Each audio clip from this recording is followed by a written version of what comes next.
नमस्कार। आज मिति 2077 आषाढ महिनाको 4 गते बिहिबार जनताद्वारा जनताका लागि प्रसारित जनता टेलिभिजन हेर्दै हुनुहुन्छ र जनता टेलिभिजनबाट अहिले नेपाल निर्माण व्यवसायी संगठनको प्रतिवेदन हस्तान्तरण कार्यक्रमको प्रसारणमा हुनुहुन्छ र आजको यो कार्यक्रम भदौ 30 गते गरिएको भौतिक पूर्वाधार विकास र नेपाली निर्माण व्यवसायको अवस्था विषयक अन्तर्क्रियात्मक कार्यक्रमको प्रतिवेदन हस्तान्तरण कार्यक्रम पनि हो। विक्रमसम्म 2055 र 2063 सालमा बनेको ऐन अनुसार काम गर्न केही असहज भएको हुनाले निर्माण व्यवसायीहरूको केही सुझावहरू रहेका छन् र उक्त सुझावहरूलाई सम्बोधन गरियोस्, काम गर्न सहज बनाइयोस् भन्दै पनि यो अनुरोधका साथमा प्रतिवेदन हस्तान्तरण गरिँदैछ। त्यस्तै सार्वजनिक खरिद ऐन, निर्माण व्यवसाय ऐन संसदमा छलफलको क्रममा रहेको हुनाले पनि यो पुनर्लेखन हुनुपर्छ र ऐनमा सहजता कायम गर्दै पुनर्लेखन गरिनुपर्छ भन्दै पनि यो प्रतिवेदन हस्तान्तरण गरिँदैछ र आजको कार्यक्रमको आसन ग्रहणको क्रममा रहेका छौँ। हामी सभापतिको आसन ग्रहण गरिदिनुहुनका लागि नेपाल निर्माण व्यवसायी संगठनका अध्यक्ष श्री यक्षध्वज कार्कीज्यूलाई म अनुरोध गर्दछु। त्यसै गरी आजको यस कार्यक्रमका प्रमुख अतिथि हुनुहुन्छ सम्माननीय पूर्व प्रधानमन्त्री तथा नेपाल कम्युनिस्ट पार्टीका अध्यक्ष पुष्पकमल दाहालज्यू। त्यसै गरी अतिथिको आसन ग्रहण गरिदिनुहुनका लागि म अनुरोध गर्दैछु पूर्व श्रम मन्त्री तथा स्थायी कमिटी सदस्य माननीय मुकुन्द न्यौपानेज्यू, नेकपा स्थायी कमिटी सदस्य माननीय पम्फा भुषालज्यू, भौतिक पूर्वाधार तथा यातायात मन्त्री माननीय बसन्त नेमवाङज्यू, त्यसै गरी जनता प्रसारण तथा प्रकाशन लिमिटेडका अध्यक्ष तथा नेकपा केन्द्रीय सदस्य डाक्टर विजय कुमार पौडेलज्यू। आजको यस कार्यक्रम खास गरी भौतिक पूर्वाधार विकास र निर्माण व्यवसायको अवस्था प्रतिवेदन हस्तान्तरण कार्यक्रम रहेको छ र आजको यस कार्यक्रमको स्वागत मन्तव्य र कार्यक्रमको उद्देश्य त्यसै गरी औचित्यमाथि पनि प्रकाश पार्दै प्रतिवेदन हस्तान्तरण गरिदिनुहुन पनि म अनुरोध गर्दछु श्री यक्षध्वज कार्कीज्यूलाई। भौतिक पूर्वाधारको विकास, निर्माण व्यवसायीको अवस्थाबारे एक दिने पार्टीभित्रका विशेष गरी हामीसित सम्बन्ध समितिका आदरणीय सभापति कमरेडहरूसित मान्यजीहरूसित हामीले गएको भाद्र 30 गते कार्की ब्याङ्क्वेटमा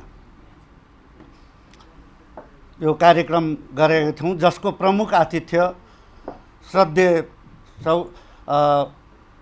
हाम्रा अध्यक्ष पार्टी अध्यक्ष पुष्पकमल दाहालज्यूले नै गर्नुभएको थियो र त्यसमा पार्टीका श्रद्धेय महासचिव विष्णु प्रसाद पौडेलज्यू, हाम्रा इन्चार्ज कमरेड पूर्व श्रम मन्त्री मुकुन्द न्यौपानेज्यू लगायत धेरै मान्यज्यूहरूको उपस्थिति रहेको थियो। त त्यही सिलसिलामा आज यहाँ हामी त्यो कार्यक्रमको औचित्य र कार्यक्रमको विषयगत निचोड प्रस्तुति गर्ने अभियानमा जुटेका छौँ। सुरुमा यहाँहरू सबलाई मेरो हार्दिक अभिवादन। सम्माननीय पूर्व प्रधानमन्त्री एवं पार्टी अध्यक्ष पुष्पकमल प्रचण्ड दाहालज्यू, स्थायी कमिटी सदस्य एवं पूर्व मन्त्री नेपाल राष्ट्रिय उद्योग तथा व्यवसायी महासङ्घका आदरणीय इन्चार्ज कमरेड मुकुन्द न्यौपानेज्यू, नेपाल सरकारका भौतिक पूर्वाधार तथा यातायात मन्त्री आदरणीय मन्त्री कमरेड बसन्त नेमाङज्यू, स्थायी समिति कमिटीकै सदस्य आदरणीय कमरेड पम्फा भुषालज्यू, तल्लो सदनका आदरणीय सभापति अर्थ समितिका आदरणीय सभापति कमरेड कृष्ण दाहालज्यू, प्रधानमन्त्री कार्यालयका आदरणीय विज्ञ इन्जिनियर गजेन्द्र थपालियाज्यू, पूर्व प्रतिनिधि सभा एवं संविधान सभाका मान्य सदस्य, पूर्व हाम्रा एकीकृत कार्यक्रमका इन्चार्ज डाक्टर विजय पौडेलज्यू, पार्टीका केन्द्रीय नेता, केन्द्रीय कमिटीका सदस्य, पूर्व इन्चार्ज कमरेड प्रकाश पोखरेलज्यू, निर्माण व्यवस्थापनका विज्ञ आदरणीय व्यक्तित्व डाक्टर राजेन्द्र अधिकारीज्यू, सल्लाहकारज्यूहरू, सहभागी मेरा सहकर्मी साथीहरू, यहाँहरूलाई हार्दिक अभिवादन व्यक्त गर्न चाहन्छु। अघि मैले सुरुमै निवेदन गरेँ, हामीले के ठान्यौँ भने निर्माणबाट निर्माण व्यवसाय गरेर लाभ मात्रै लिने होइन, राज्यलाई हामी के दिन सक्छौँ त्यो मानेमा नीति नियममा हामीले फर्केर हेर्नुपर्ने हुन्छ। आगामी दिनमा कसरी जानु पर्ला र हाम्रो दायित्व के हो। हाम्रो झन्नै 3/4 अथवा 75% समर्थित अथवा विजय हासिल गरेर केन्द्रमा हाम्रो सरकार छ र 6वटा प्रदेशमा हाम्रो प्रादेशिक सरकार छ। त्यसै गरी बहुमत रूपमा स्थानीय निकायमा हाम्रो स्थानीय निकायको सरकार छ। त्यो अवस्थामा एकीकृत नेपाल निर्माण व्यवसायी सङ्गठनको दायित्व के रहला, राज्य र सरकारलाई हामीले के दिन सक्छौँ, पार्टीबाट गठित सरकारलाई। यो सौभाग्य हामीले गुमाउनुहुन्न।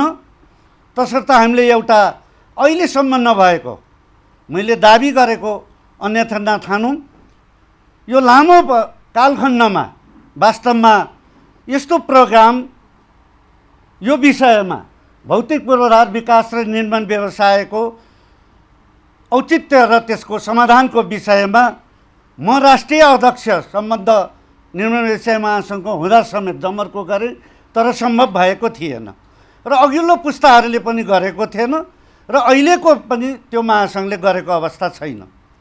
त्यसमानेमा मलाई के लाग्यो भने साथीहरूको सहयोगले, साथीहरूको हौसलाले यो कार्यक्रम गर्नलाई सहमति जुट्यो र हामीले कार्यक्रम भव्यताका साथ आदरणीय अध्यक्ष कमरेडज्यूको प्रमुख अतिथिमा नै हामीले सम्पन्न गऱ्यौँ र मलाई लाग्छ ठुलो कार्यक्रम थियो त्यो, पार्टीभित्रको र पहिलो कार्यक्रम थियो। र दिनभरिको कार्यक्रममा डाक्टर राजेन्द्र अधिकारीज्यूको कार्यपत्र थियो। त्यसमा सहभागी मान्यज्यूहरू लगायत सहभागी हाम्रा साथीहरूबाट समेत टिप्पणी भएको थियो। त हाम्रो उद्देश्य के थियो भने हामी मुनाफाखोरी मात्रै होइन, मुनाफा खोज्ने मात्रै होइन, हाम्रो राज्यलाई दिने कर्तव्य पुरा गर्नुपर्छ। त्यसो भन्नाले ती गहकिला चिजहरू हामीले नीतिगत कुराहरू कसरी ल्याउन सक्छौँ भन्ने सवालमा उहाँ डाक्टर राजेन्द्र अधिकारीज्यू एउटा स्वतन्त्र विज्ञ र हाम्रो सेक्टरमा धेरै अध्ययन गर्नुभएको हुनाले हामीले रिक्वेस्ट गऱ्यौँ। उहाँले बहुत मेहनतको साथ त्यो कार्यपत्र प्रस्तुत गर्नुभयो, छलफल गऱ्यौँ, निचोट बन्यो। तर समयकाल केही मिलेन। अर्को भाषामा भन्नुपर्दा हामी सबैको मिलेन। आदरणीय अध्यक्षज्यूकै इच्छा र चाहना के थियो भने चाँडो तयार गर्नुहोस् अध्यक्षज्यू तपाईँले, र म केन्द्रीय नेताहरूसित राखेर यो विषय मलाई मन पर्यो, म फ्लोरिस गर्छु, यो वास्तविक तथ्यलाई उजागर गर्नु पर्यो। तपाईँलाई धन्यवाद छ, सङ्गठनको साथीहरूलाई धन्यवाद छ भनेर भन्नुभएको थियो। तर समय, पार्टीको एकताबद्ध कार्यक्रमहरूको समय अभाव, हामीहरूको पनि पेसागत कारणले बिजी हुनुपर्ने अभाव, अनि त्यो कार्यक्रम मिलाउँदै लकडाउनको मारमारीको अवस्थाले यहाँ आयो। हामीले सोच्यौँ डाक्टर विजय पौडेलज्यू र प्रकाश कमरेडज्यूसित हामीहरू सामिप्यमा थियौँ। त्यसले गर्दाखेरि जनता टिभीले चाहिँ यो सहकार्यमा किन नगर्ने भन्ने कुरा निचोट आयो। जनता टिभीले नै यसलाई चाहिँ उजागर दिएर हामीलाई सहयोग गर्ने, मद्दत गर्ने भन्ने कुरा आएर आज हामी यहाँ उपस्थित भएका छौँ। म लामो कुरा गरिरहन्न, महत्त्वपूर्ण विषय रहेको र समय पनि अलिकता हामीलाई टाइट भएको हुँदाखेरि म के निवेदन गर्छु भने हामीले एकदम निष्पक्ष ढङ्गले निर्माण व्यवसायीको पक्षमा उहाँले दस्तावेज बनाउनु भएको छैन, राज्य र यो पेसाको निमित्त दस्तावेज बनाउनु भएको, निचोट निकाल्नु भएको हाम्रो अनुमान छ। त्यसकारण यो महत्त्वपूर्ण घडीमा महत्त्वपूर्ण दस्तावेज राष्ट्रको लागि हाम्रो भगिनी संस्थाबाट उपयोगी हुने भने ठानेको छु। अब धेरै समय नलिकन यसपछि डाक्टर साहबले आफ्नो कुराहरू र बुझागात रूपमा राख्नुहुनेछ।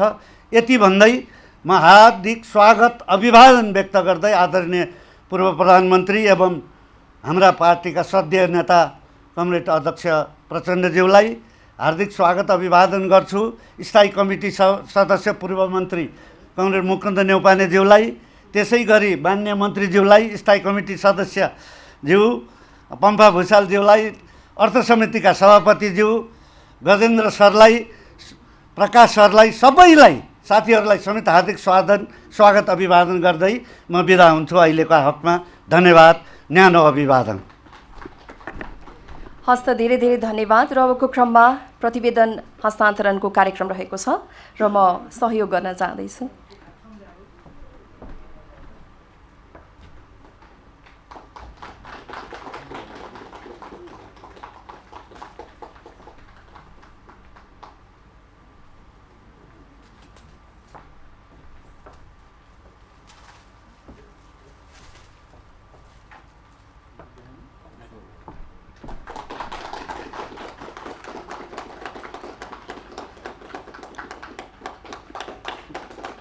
हजुर, यो आजको प्रतिवेदन हस्तान्तरण कार्यक्रम अन्तर्गत प्रतिवेदन हस्तान्तरण गरिसकिएको छ र प्रतिवेदनमा के रहेको छ, प्रतिवेदन तयार पार्नुभएको छ विज्ञ डाक्टर राजेन्द्र प्रसाद अधिकारीज्यूले र आजको प्रतिवेदनको सारांश छोटो मिठो रूपमा प्रस्तुत गरिदिनु हुन म उहाँलाई अनुरोध गर्दछु। धन्यवाद तपाईलाई। यस अत्यन्तै गरिमामय सभाका अत्यन्तै गरिमामय प्रमुख अतिथिज्यू, मान्य मन्त्रीज्यूहरू र उपस्थित हुनुभएका सम्पूर्ण अत्यन्त आदरणीय महानुभावहरू, म संक्षिप्तमा यो प्रतिवेदनमा के छ भन्ने विषयमा यहाँहरूलाई अलिक थोरै प्रकाश पार्ने कोसिस गर्छु। गएको भदौ 76 भदौमा एउटा चाहिँ यो नेपाल निर्माण व्यवसायी सङ्गठनद्वारा निकै देशको लागि निकै महत्त्वपूर्ण, किन हामीले गरेकोले महत्त्वपूर्ण अथवा म जोडिएकोले महत्त्वपूर्ण होइन कि सार्वजनिक खरिद र यो निर्माण व्यवस्थापन भनेको देशको अर्थव्यवस्थाको बजेट, वार्षिक बजेटको लगभग 70% रकम यो चाहिँ सार्वजनिक खरिदको माध्यमबाट खरिद हुन्छ, के अरे खर्च हुन्छ। र किन हामीले गरेका निर्माण आयोजनाहरू चाहिँ व्यवस्थित हुन सकेनन् भन्दाखेरि सार्वजनिक खरिदलाई हामीले निर्माण व्यवस्थापन अथवा करार प्रशासनको हिसाबले जब बुझ्न छोड्यौँ, त्यसलाई बुझेनौँ, त्यसलाई नबुझिकन जब हामीले अभ्यास गर्दै गयौँ, त्यसो भएपछि के भयो त हामीले देख्यौँ कि हरेक वर्ष गएर हामीले खर्च गर्नुपर्ने बजेट खर्च हुन सकेन, राज्यमा पैसा जम्मा हुन थाल्यो। पैसा जम्मा हुन थाल्यो भनेको कुरा के भयो त भने अब हामीसँग चाहिँ मतलब आर्थिक उपार्जन भएन, उत्पादन भएन। त्यसो भएकोले यो सार्वजनिक खरिद एउटा निर्माण व्यवसायी अथवा एउटा ठेकेदार र एउटा आपूर्तिकर्ता, सामान दिने मान्छेको बिचको सम्बन्ध होइन। यो राज्यको निकै नै क्रिटिकल, निकै नै जरुरी र प्रत्येक मान्छेको रोजगारीसँग पनि जोडिएको विषय हो र देशको समग्र आर्थिक अर्थतन्त्रसँग जोडिएको विषय हो। त्यसो भएकोले यो विशेष महत्त्वपूर्ण विषय थियो र मेरो जीवनमा फेरि मैले साह्रै महत्त्वपूर्ण एउटा अवसर प्राप्त गरेँ। यो म निर्माण व्यवसायी सङ्गठनलाई म हार्दिक धन्यवाद दिन चाहन्छु कि मैले सम्माननीय पूर्व प्रधानमन्त्रीज्यूको आतिथ्यमा मैले लगभग 1 घन्टा सार्वजनिक खरिद र निर्माण व्यवसायको बारेमा बोल्न पाएँ। मेरो जीवनको त्योभन्दा ठुलो उपलब्धि र त्योभन्दा माथिल्लो काम मैले आजसम्म गरेको छैन र म आज फेरि दोस्रो पटक हजुरकै उपस्थितिमा मैले यो बोल्न यति भन्न पाइरहेको छु। यो मेरो जीवनको मलाई लाग्छ 2टा घटना मैले फेरि दोहोरेर मैले पाउँदिनँ। त्यसको निमित्त म हार्दिक आभार व्यक्त गर्न चाहन्छु। अब यति भएपछि त्यति बेला हामीले प्रस्तुत गर्दाखेरि के थियो भने देश संहितामा गएको पुरानो सार्वजनिक खरिद ऐन 72मा नेपालको नयाँ संविधान जारी भइसकेपछि देश संहितामा गएको, 73मा एउटा ऐनमा संशोधन आयो। त्यतिखेर भएका यी जुन विकृतिहरू थिए, देखिएका जुन समस्याहरू थिए, त्यो समाधान हुनसक्छ कि भनेर आयो। त्यसपछि सब्सिक्वेन्ट रूपमा फेरि खरिद नियमावलीमा प्रशस्त संशोधनहरू भए र गएको 10 वर्षको अवधिमा 64मा आयो। त्यो अवधिमा अहिलेसम्म आउँदाखेरि 10वटा नियमावलीमा संशोधन भए, ऐनमा संशोधन भएको कारणले संशोधनहरू हुन्छ। प्रत्येक संशोधनहरू नयाँ विषयमा गएनन्। केमा जोडियो त भन्दाखेरि लोबिडलाई हामीले अहिलेसम्म हल गर्न सकेनौँ, सबभन्दा प्रमुख समस्याको रूपमा हामीले लियौँ। त्यसपछि निर्माण व्यवसायी अथवा आपूर्तिकर्ताहरूले पाउने जुन अग्रिम पेस्की हो, पेस्की रकमलाई हामीले कहिल्यै बुझ्न सकेनौँ। यो कसैको पनि दायराको कुरा होइन भन्न मन लाग्छ मलाई। म निर्माण व्यवस्थापनको मान्छे भएकोले यो निर्माण व्यवस्थापन भित्रको दायराको हो। यो विषयसँग जोडिएको विषय हो। त्यस कारण यो मोबिलाइजेसन एडभान्स अथवा अग्रिम पेस्कीलाई हामीले गलत ढङ्गले बुझ्ने काम अझै पनि रोकिएन। त्यसपछि गएर समय थप लाग्न गयो, किन आयोजनामा समय थप लाग्छ भन्ने कुरा हो, यसलाई हामीले उठायौँ। त्यसपछि भेरिएसनको विषय थियो र कालो सूची र कारबाहीको विषय थियो।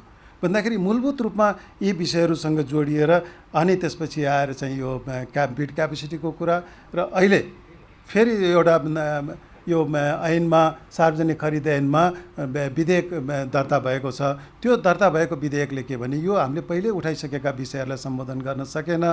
त्यस कारण केही राम्रो कुराहरू आयो, जस्तो कन्सल्ट्यान्ट परामर्शदातालाई पनि त कारबाहीको दायरामा ल्याउनु पऱ्यो। तिमीले पनि त गल्ती गर्यो भने कारबाही हुनुपर्छ भन्ने कुरा राम्रो कुरा हो, कारबाही त गर्नु पऱ्यो। तर कारबाही गर्ने प्रावधान त पहिलादेखि नै थियो। यो के भयो भने निर्णय आयोजना लेभलमा निर्णय क्षमताको अभावको कारणले त्यसलाई हामीले उपयोग गर्न सकेनौँ, होइन। भनेपछि त्यही एउटै विषयमा हामीले पटक पटक चलिराखेर त्यो ऐनलाई हामीले धुजा पारिसक्यो। अब टाल्न खोज्दाखेरि हामीलाई गाह्रो पर्न सक्छ। त्यस कारण यसलाई राम्रोसँग सोचौँ र त्यही ठाउँमा हामी नचलाउँ धेरै, होइन।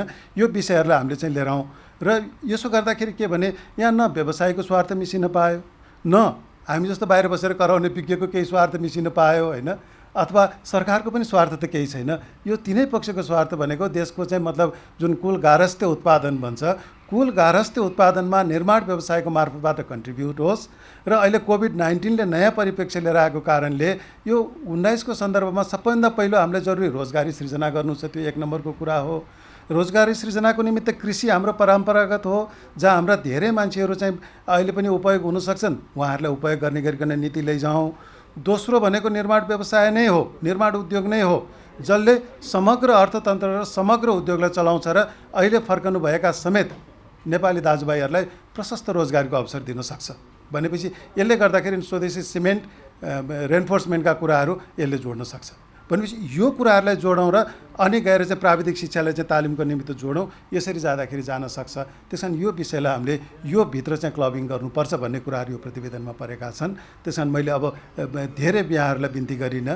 यो जम्मै भइसकेको भएकोले, छलफल भइसकेकोले यो प्रतिवेदनमा त्यो विषयहरू उठेको छ। यो समग्र रूपमा चाहिँ अब हुने संशोधनले यो कुराहरूलाई व्यवस्थित गर्ने गरिकन एउटा बृहत अन्तर्क्रिया कन्सल्टेसन छलफलको माध्यमबाट चाहिँ यसलाई अगाडि लैजाउँ र यो देशकै विकासको निमित्त एउटा महत्त्वपूर्ण अवसर छ, महत्त्वपूर्ण समयको सदुपयोग हुनसक्छ भन्ने म विनम्रतापूर्वक निवेदन गर्दै यो महत्त्वपूर्ण अवसर प्राप्त भएकोमा मैले आफैलाई नै ठुलो भाग्यमानी ठानेको बेहोरा यहाँहरूसँग निवेदन गर्दै मेरो भनाइ यहीँ अन्त गर्दछु। धन्यवाद।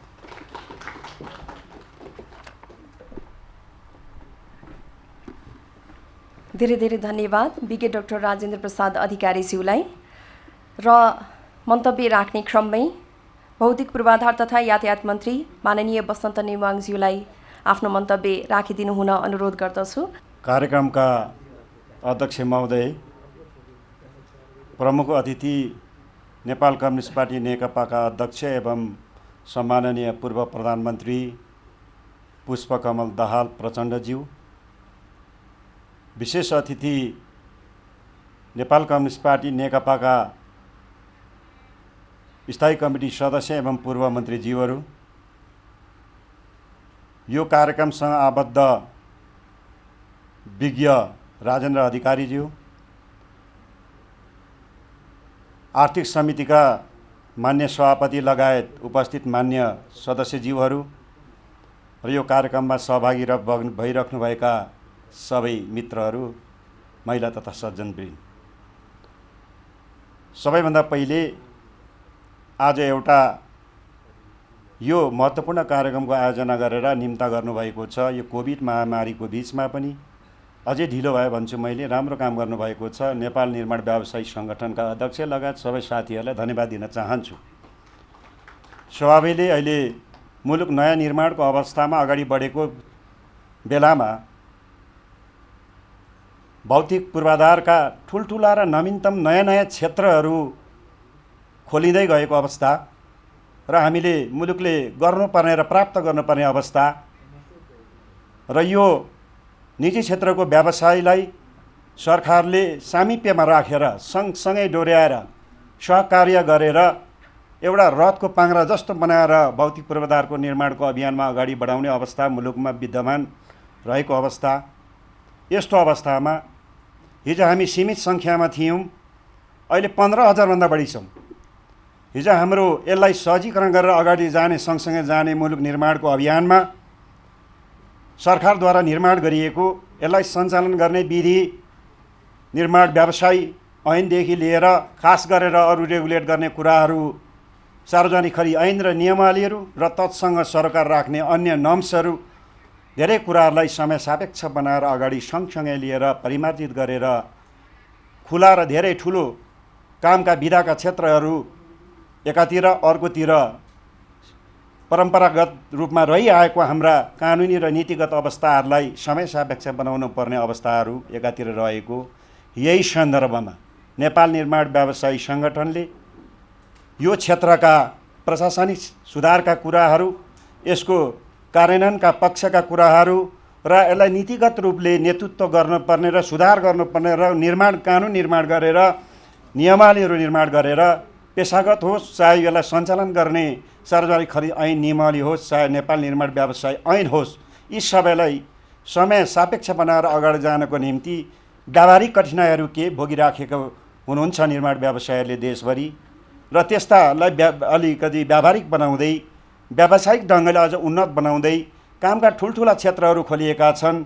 हिजोका हाम्रा यो व्यावसायिक क्षेत्रका क्षमताहरूलाई पनि नयाँ नयाँ ढङ्गले वेल इक्विप्टेड बनाउनु पर्ने, दक्ष जनशक्तिहरू बढाउनु पर्ने र आफू व्यवसाय पनि सक्षम बनाउँदै आफ्नो क्षमतालाई अझै अगाडि लानुपर्ने एकातिर यो अवस्था, अर्कोतिर यसलाई राज्यले सहजीकरण गरेर राज्यले अझै नजिक र सामिप्य राखेर सँगसँगै पूर्वाधार निर्माणको अभियानमा लानुपर्ने अवस्था, यसको अवस्थालाई पहिचान गर्ने र यो अवस्थाबाट देखिएका समस्याहरूलाई नीतिगत कानुनी रूपले समस्या समाधान गर्नको निम्ति सरकारलाई सुझाव दिने, पार्टीको नेतृत्वहरूमा कार्यान्वयन गर्ने निकायमा सुझाव दिने र अब अन्य यही सँगसँगै अगाडि बढ्नको निम्ति व्यवसायी साथीहरू सङ्ख्यामा वृद्धि मात्र होइन, आफूलाई पनि गुणात्मक ढङ्गले अभिवृद्धि गरेर जानुपर्ने आवश्यकताहरू महसुस गर्ने, यिनै कुराहरूको यो सङ्गालो होला भन्छु मैले। भर्खरै ऐतिहासिक रूपमा सम्माननीय पूर्व प्रधानमन्त्री हाम्रो पार्टीका नेपाल कम्युनिस्ट पार्टी नेकपाका अध्यक्ष पुष्पकमल दाहाल प्रचण्डज्यूले भर्खरै यहाँनिर अहिले उजागर गर्नुभयो। यो एउटा अब ठुलो छलफलको विषय र ठुलो एउटा सम्पत्तिको रूपमा आजदेखि सुरु भएको छ। यो महत्त्वपूर्ण कार्यक्रम भएको छ। म सरकारको यो क्षेत्र भौतिक पूर्वाधार क्षेत्रको एउटा मन्त्रीको हैसियतले स्वभावैले यसलाई कार्यान्वयन गरेर जाने सन्दर्भमा, समय सापेक्ष बनाएर जाने सन्दर्भमा यहाँहरूलाई थाहा छ एउटा सार्वजनिक खरिद ऐन संसदमा दर्ता छ, अहिले पनि छलफल प्रतिनिधि सभामा त्यो चाहिँ सायद अब समितिमा पठाउने त्यहाँ प्रस्ताव प्रस्तुत हुँदै होला। त्यसलाई छिटोभन्दा छिटो सरकार अगाडि बढाउन चाहन्छ र समितिमा गयो भने आउने अधिवेशनभन्दा अगाडि छलफल गरेर समितिमा छलफल गरेर परिमार्जित गरेर यहाँहरूले दिएको मुलुक निर्माणको राम्रो र सही कार्यहरू सरकारले त्यसमा इन्कर्पोरेट गर्नेछ।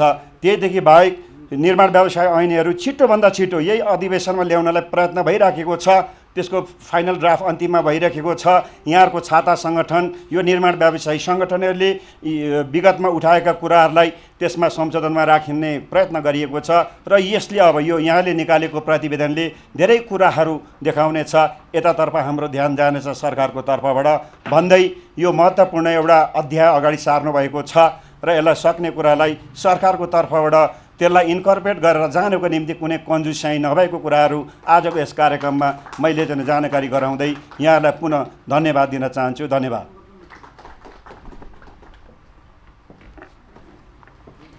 धेरै धेरै धन्यवाद भौतिक पूर्वाधार तथा यातायात मन्त्री माननीय बसन्त नेमाङज्यूलाई।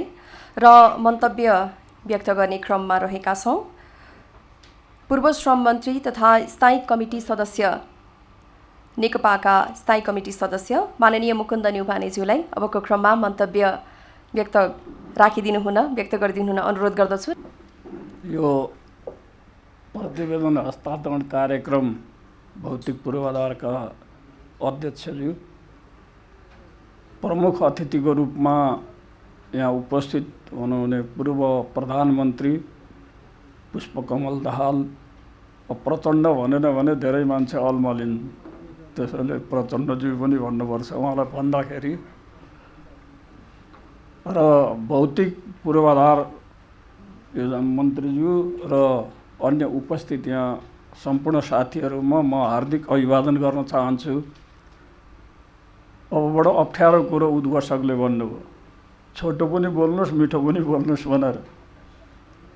अब म पहिले ग्रामीण क्षेत्रबाट राजनीतिमा हुर्किया मान्छे, 19 वर्ष भूमिगत बसेँ।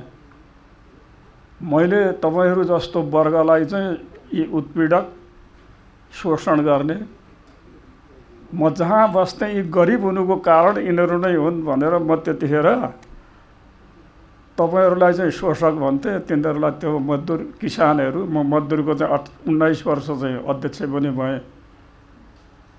यो बहुदल आएपछि थोरै भएँ, भूमिगत कालमा धेरै म त्यो ट्रेड युनियन नै चलाउँथेँ। त्यसैले गर्दा मजदुर किसान मात्रै उत्पीडित हुन् यो देशका भन्ने लागेको थियो। जब म खुल्ला भएर आउँदै आउँदै गएपछि त म यसैको इन्चार्ज भएर आएँ आज करिब 10-11 वर्षदेखि। अहिले उता र यता हेर्दाखेरि सबैभन्दा उत्पीडित चाहिँ यिनीहरू रहेछन् भन्ने ठान्दैछ। तिनीहरूको न कर्मचारीसँग सम्बन्ध छ, ग्रामीण किसानहरूको खाना छैन भने ऐँचो पैँचो पाउँछन्। हामीले एकदम दिमागमा पढाएको के छ भन्दाखेरि एक दोस्रालाई ख्याल गर, एक दोस्रालाई माया गर, एक दोस्रालाई मद्दत गर। यदि बनी गरेर ल्याएको कुरा छ भने पनि छिमेकी भाइकोमा छैन भने बाँडेर खाऊ है भनेपछि त्यति अनुशासित छ। त्यो पीर चाहिँ त्यसरी घटिया छ। अब यहाँ त्यो पनि चल्दो रहन्छ, एउटै अर्कालाई मद्दत पनि गर्दैन, एकले अर्कालाई माया पनि गर्दैन, एकले अर्कालाई ख्याल पनि गर्दैन, आफै पाए लिइहाल्ने, आफू पाए दिइहाल्ने।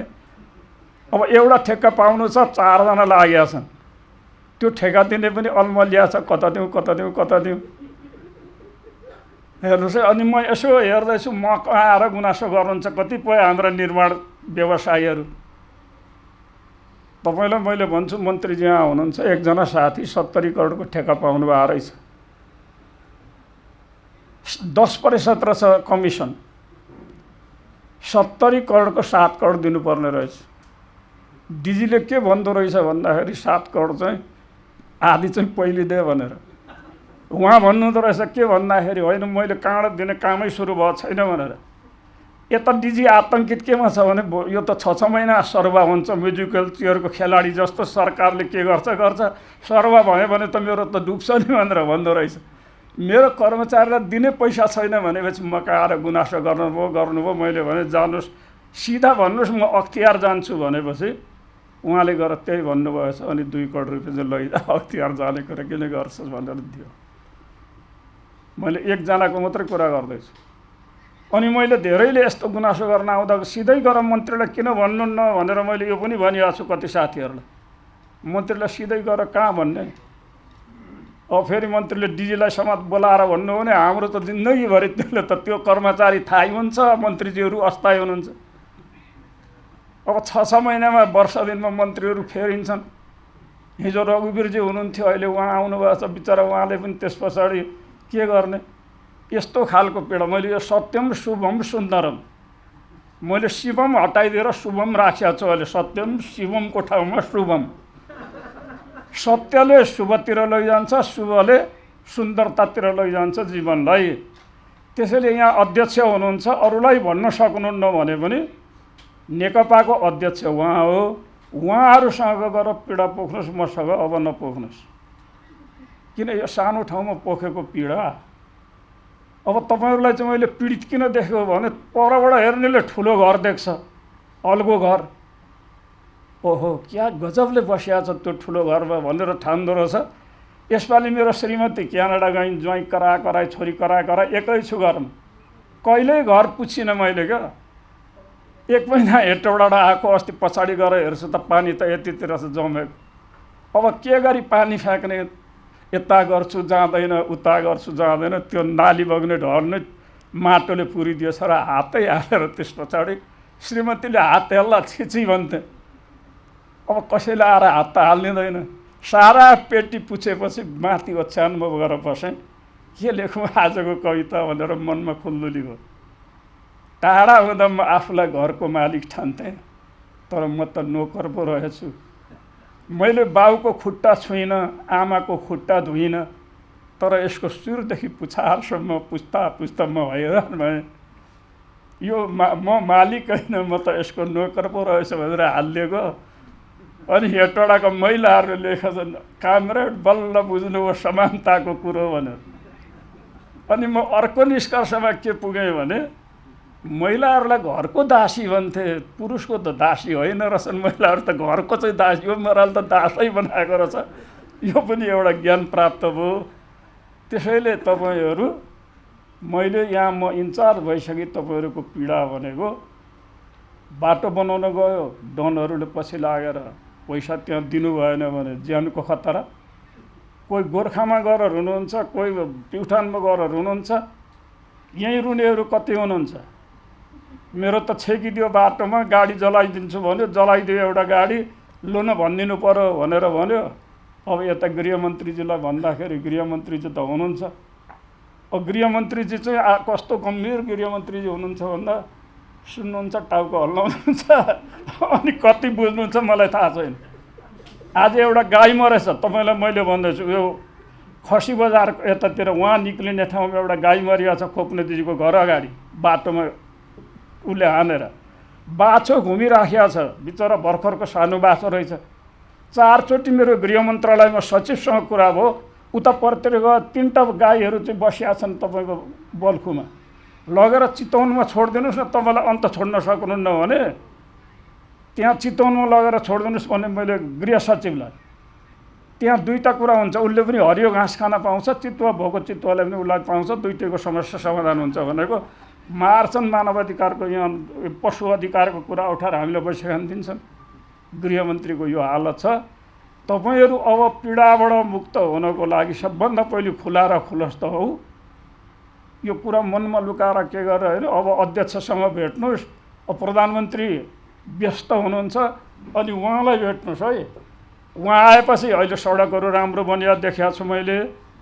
उहाँ आएपछि पहिलेको मन्त्रीलाई मैले एकदम होच्याउन खोजेँ होइन, तर आँखा यस्तो चिज रहेछ कि जे देख्छ त्यही भन्नुपर्ने हामीहरूले, किन नेकपा भइयो। जे देख्छ त्यही भन्नुपर्ने, आँखाले बोल भनेपछि बोल्नुपर्ने, कानले सुनेर मस्तिष्कमा पठाइदिने, मस्तिष्कले फेरि यो मुख कस्तो हुन्छ भन्दा यसका चाहिँ जम्मैलाई एउटा एउटा काम दिएछ, यसलाई 2टा काम, एउटा खाने एउटा बोल्ने। अब फेरि 2टै काम गलत भयो भने, खाना ख्याल गरेन भने यहाँ सुगरबाट हैरान पारेर डाक्टरले आज चेपेर पेट यहाँभित्र पसाइदिइसक्यो, लो खाना घटाइछु भने सुगर बढिया बढी गर्छ है भनेर। जिब्रो पनि कन्ट्रोल गर्नुपर्ने, मुख पनि कन्ट्रोल गर्नुपर्ने। हाम्रो उद्घोषक आत्तिसक्नुभयो, धन्यवाद। धेरै धेरै धन्यवाद। पूर्व श्रम मन्त्री तथा स्थायी कमिटी सदस्य माननीय मुकुन्द न्युपानेज्यू, उहाँ व्यवसायी महासङ्घका इन्चार्ज पनि हुनुहुन्छ र मन्तव्य व्यक्तकै क्रममा अब म अनुरोध गर्दछु पूर्व प्रधानमन्त्री तथा नेपाल कम्युनिस्ट पार्टीका अध्यक्ष पुष्पकमल दाहालज्यूलाई।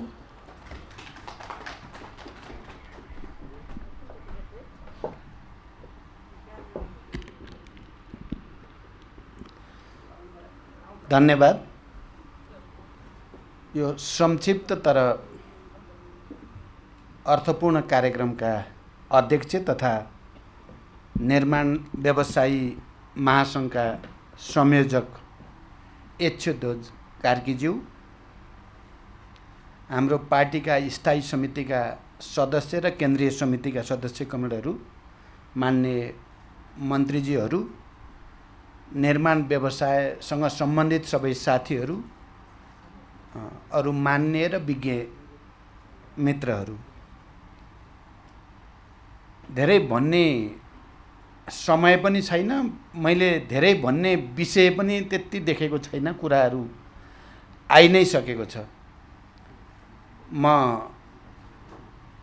व्यवसायी महासङ्घ, निर्माण व्यवसायी महासङ्घलाई धन्यवाद भन्न चाहन्छु। उहाँहरूले पहिलोपटक पार्टी एकता भएपछि र यो मोर्चाको पनि एकता भएपछि असाध्यै महत्त्वपूर्ण अन्तर्क्रिया कार्यक्रम राख्नुभएको थियो र त्यसले एउटा राम्रो सन्देश, अब कसरी यो क्षेत्रमा हामीले सुधार गर्नु सकिन्छ र कहाँ गर्नुपर्छ भन्ने बारेमा राम्रो अन्तर्क्रियाको आयोजना भएको थियो। पहिलो त्यस खालको कार्यक्रम थियो। त्यसमा विज्ञको हैसियतले डाक्टर राजेन्द्र अधिकारीज्यूले बडो मेहनत गरेर नै विषय प्रस्तुत पनि गर्नुभएको थियो र हामी सबैले त्यसको प्रशंसा पनि गरेका थियौँ। अहिले यो हस्तान्तरण कार्यक्रम, प्रतिवेदन हस्तान्तरण कार्यक्रम त्यसो त केही ढिलो भयो नै, किनभने भदौमा अन्तर्क्रिया भएको, अहिले आएर हामी आषाढमा यो प्रतिवेदन हस्तान्तरण गर्दैछौँ र यस बिचमा थुप्रै नयाँ कुराहरू भएका छन् र सबभन्दा ठुलो कुरा त कोभिड-19 यसले विश्वव्यापी रूपमा र हाम्रो देशमा पनि आर्थिक र अन्य क्षेत्रमा, स्वास्थ्यको क्षेत्रमा निकै दूरगामी प्रभाव पारेको छ। तर फेरि पनि निर्माणको आवश्यकता, भौतिक पूर्वाधारहरूको निर्माणको आवश्यकता, त्यस क्षेत्रमा सुधारको आवश्यकता भने उस्तै नै छ। त्यसकारण यो प्रतिवेदन चाहिँ यहाँ हस्तान्तरण भइसकेपछि मलाई लाग्छ यो सरकारको निम्ति एउटा महत्त्वपूर्ण फिडब्याक जस्तो यो भएकै छ।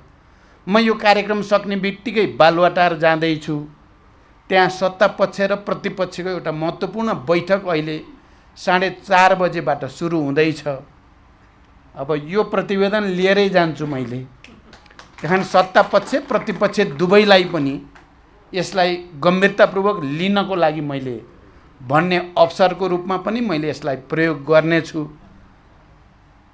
र नेपालमा हामीले जसरी समृद्धिको यात्रा, विकासको यात्राको कुरा गरेका छौँ, समाजवादतिरको यात्राको कुरा गरेका छौँ, तर हाम्रा ऐनहरू, हाम्रा नीति कार्यक्रमहरू, हाम्रो प्रशासनिक संयन्त्रहरू चाहिँ प्राय सबै पुरानै छन् र ती अहिलेको आवश्यकता, विकासको आवश्यकता अनुकूल धेरै जसो छैनन्।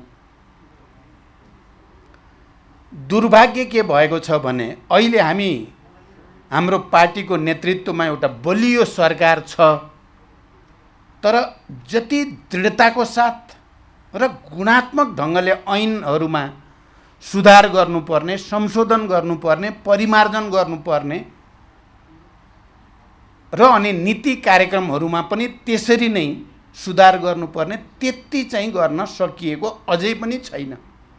बरु कहिलेकाहीँ हुन त हामीले पार्टीमा पनि छलफल गरेकै छौँ, सरकारमा पनि, सरकारसँग पनि पार्टीले कुरा गरेकै छ कि हामीले कुनै पनि ऐनहरू, विधेयकहरू तयार पार्दा सम्बन्धित स्टेक होल्डरहरूको राय सुझाव लिन जरुरी छ र त्यसअनुसार परिमार्जन गरियो भने मात्रै त्यसले अपेक्षित परिणाम दिन सक्छ। सम्बन्धित स्टेक होल्डरसँग सल्लाह गरिएन भने हाम्रा बडो तिता अनुभवहरू छन्। कैयौँ विधेयकहरू चाहिँ हामी अगाडि बढाउँछौँ, स्टेक होल्डरहरू सडकमा आउँछन्, आन्दोलन हुन्छ, जुलुस हुन्छ, अनि हामी फिर्ता लिन्छौँ। फेरि त्यो विधेयक चाहिँ मानिसहरू सडकमा उत्रेर कराउन थालेपछि फिर्ता लिने, त्यो सडकमा आउनुभन्दा अगाडि नै सम्बन्धित स्टेक होल्डरहरूको राय सुझाव लिएर उनीहरूसँग पनि छलफल गरेर इन्कर्पोरेट गर्न सक्ने जति विषयलाई इन्कर्पोरेट गरिदिने, सुधार गर्न सक्ने जति विषय सुधार गरिदिएको भए त्यो परिस्थिति आउँदैन थियो। हामी पार्टी र सरकारमा छलफल पनि गरिराखेका छौँ, तर के हुन्छ, कुनै ब्युरोक्रेसीबाट कताबाट के हुन्छ, पुरानै चिज आउँछ। फेरि भन्दै पनि आउने चिज चाहिँ प्राय पुरानै आउने र यथास्थितिबाट धेरै अगाडि हामी जान कठिन हुने, यो बडो तितो अनुभव हामी सबैलाई छ। मैले प्राय यो उद्योग वाणिज्यसँग सम्बन्धित कुरा गर्दा या निर्माण व्यवसायसँग, भौतिक पूर्वाधारसँग सम्बन्धित कुराहरू गर्दा विगतको अनुभवबाट शिक्षा लिएर हामी सबै आफ्नो ठाउँबाट परिवर्तनतिर जानुपर्ने हुन्छ। राज्य पनि आफ्ना ऐनमा आवश्यक परिमार्जन, त्यसमा पनि हाम्रो यो सार्वजनिक खरिद ऐन यस्तो जड वस्तु जस्तो भएको छ, यसले विकासलाई गति दिने होइन, विकासलाई अवरोध गर्ने जस्तो बुझिएको छ। यसलाई परिवर्तन गर्नुपर्छ पनि हामी भनिराखेका हुन्छौँ, तर परिवर्तन गर्ने बेलामा ठोस रूपमा, मूर्त रूपमा र परिणाममुखी रूपमा गर्ने बेलामा के हुन्छ, पुरानै चिज घुमिफिरी आउँछ। यहाँ त हामीले आत्मालोचना गर्नु बाहेक मैले धेरै चिज देखेका छैन, तर हामी प्रयत्नशील छौँ, तपाईँहरू पनि प्रयत्नशील हुनुहुन्छ। अहिले यहाँ मान्य मन्त्री भौतिक पूर्वाधार तथा यातायात मन्त्रीज्यू पनि हुनुहुन्छ। उहाँ भर्खरै चाहिँ मन्त्री हुँदाहुँदै पनि उहाँले राम्रो कामको सुरुवात गर्नुभएको छ। भौतिक पूर्वाधारको क्षेत्रमा राम्रो काम गर्नुभएको छ। म उहाँलाई धन्यवाद भन्न चाहन्छु। उहाँ समेतले अलिकति मेहनत गर्नुभयो भने ऐनमा परिमार्जन गर्ने, विधेयकमा परिमार्जन गर्ने सम्भावना रहन्छ भन्ने मलाई लाग्छ।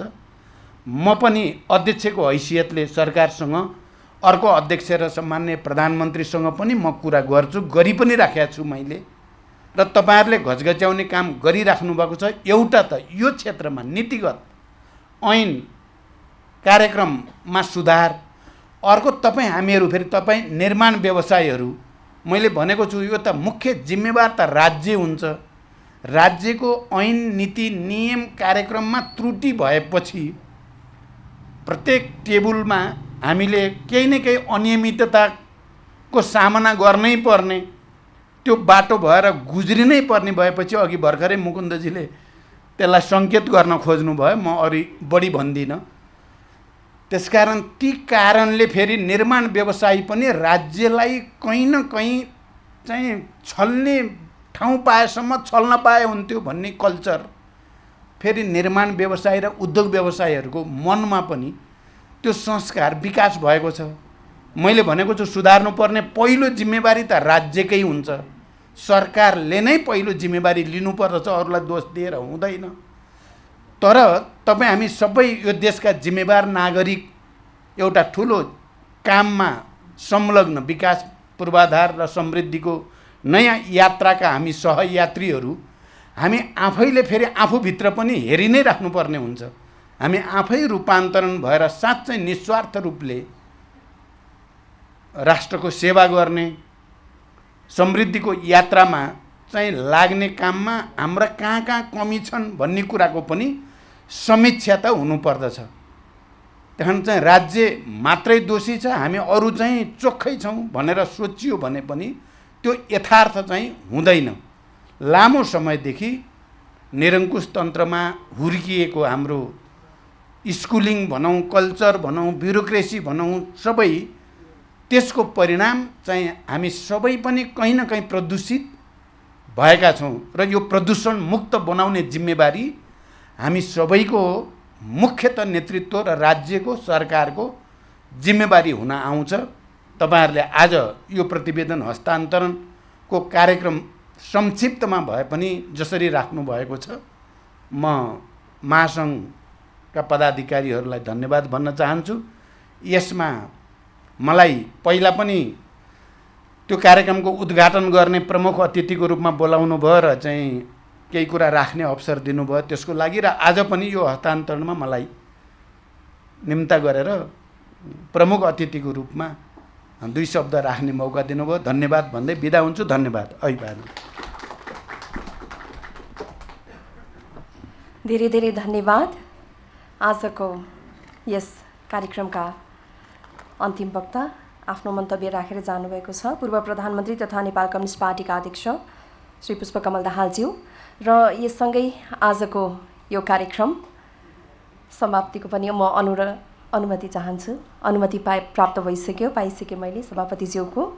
र कार्यक्रम समाप्तिको निवेदन गर्न चाहन्छु यहाँ उपस्थित सम्पूर्णलाई।